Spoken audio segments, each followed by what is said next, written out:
Children's, welcome to my channel EC60. இன்னைக்கு Tamil Nadu syllabus standard 12ஓட general maths chapter 1 exercise 1.6ல first Roman லெட்டரில் 4th some பார்க்க போகிறோம். டெஸ்ட் ஃபார் கன்சிஸ்டன்சி அப்படின்னு 3 ஈக்குவேஷன் கொடுத்துருக்காங்க.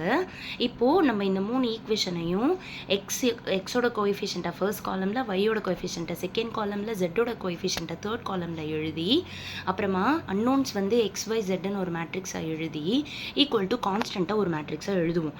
That is AX equal to B அந்த ஃபார்மேட்டில் எழுதுகிறோம். இப்போ நம்ம ஆக்மெண்டட் மேட்ரிக்ஸ் AB, அதாவது அந்த XYZ கோஎஃபிஷியன்ட்டையும் கான்ஸ்டன்ட்டையும் சேர்த்து எழுதணும்னா அதுதான் ஆக்மெண்டட் மேட்ரிக்ஸ். இப்போ நம்ம என்ன பண்ணணும்னா ஃபர்ஸ்ட் எலிமெண்ட் 1 இருக்கான்னு பார்க்கணும். பட் இங்கே 1 இல்லை. ஸோ அதுக்கு R2ல R3லேயும் நம்மளுக்கு 1 கிடையாது, 6 4 தான் இருக்குது. So no other options. நம்ம என்ன பண்ணிக்கலாம்னா இதை 2ஆகவே வச்சுட்டு சம் ஸ்டார்ட் பண்ணலாம்.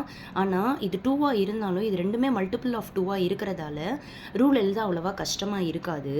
ஸோ நம்ம என்ன பண்ணிக்கலாம் அப்படின்னா ரூல் எழுதலாம். R2 goes to R2 minus 3R1. ஏன்னா இங்கே 6 இருக்குது. இது கூட இன்டூ 3 பண்ணோன்னா தான் 6 minus 6 0 ஆகிடும். அதே போல் R3 goes to R3 minus 2R1. ஏன்னா இங்கே 4 இருக்குது. இதை இன்டூ 2 பண்ணோன்னா தான் 4 ஆகிடும். ஸோ 4 minus 4 வந்து 0 ஆகிடும். இப்போது R1க்கு எந்த ரூலும் எழுதாததால் R1 அப்படியே காப்பி பண்ணிடலாம்.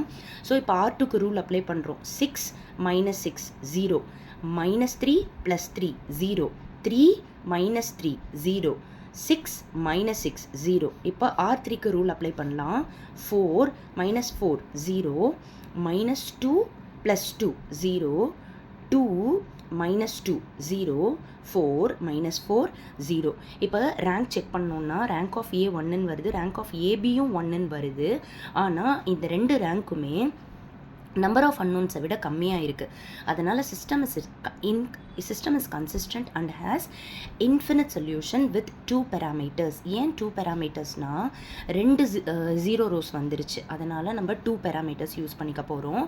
இப்போது இந்த ஃபைனல் மேட்ரிக்ஸை திரும்பவும் AX ஈக்குவல் டு B அப்படின்ற ஃபார்மேட்டில் எழுதி இப்போ மேட்ரிக்ஸ் மல்டிப்ளிகேஷன் பண்ணலாம். 2x minus 1y plus 1z equal to 2. மற்ற ரெண்டுமே கிடையாது. அப்போது நம்ம 2 பேராமீட்டர்ஸ் அசைன் பண்ணணும் இல்லையா? So y is equal to S, z equal to D. இந்த ரெண்டு வேல்யூவும் கொண்டு போய் நம்ம ஃபர்ஸ்ட் ஈக்குவேஷனில் சப்ஸ்டியூட் பண்ணோம்னா 2x மைனஸ் yக்கு பதிலாக எஸ், zக்கு பதிலாக டி இஸ் ஈக்குவல் டு 2. அப்போது 2x இஸ் ஈக்குவல் டு 2. இந்த ரெண்டு வேரியபிள் ரெண்டு கான்ஸ்டன்ட்ஸுமே அந்த பக்கம் போயிடுச்சுன்னா எஸ் மைனஸ் டி ஆகிடும். அப்போ X is equal to 2 + s minus t by 2. அப்போ எக்ஸோட value 2 + s minus t by 2, y is equal to z equal to t. So s, t belongs to r. இப்போ நம்ம எஸ்ஸுக்கும் டீக்கும் வேறு நம்பர்ஸ் கொடுக்க solutions மாறிக்கிட்டே இருக்கும், நிறைய கிடைக்கும். அதனால தான் நம்ம வந்து இதை இன்ஃபைனைட் சொல்யூஷன் அப்படின்னு சொல்கிறோம்.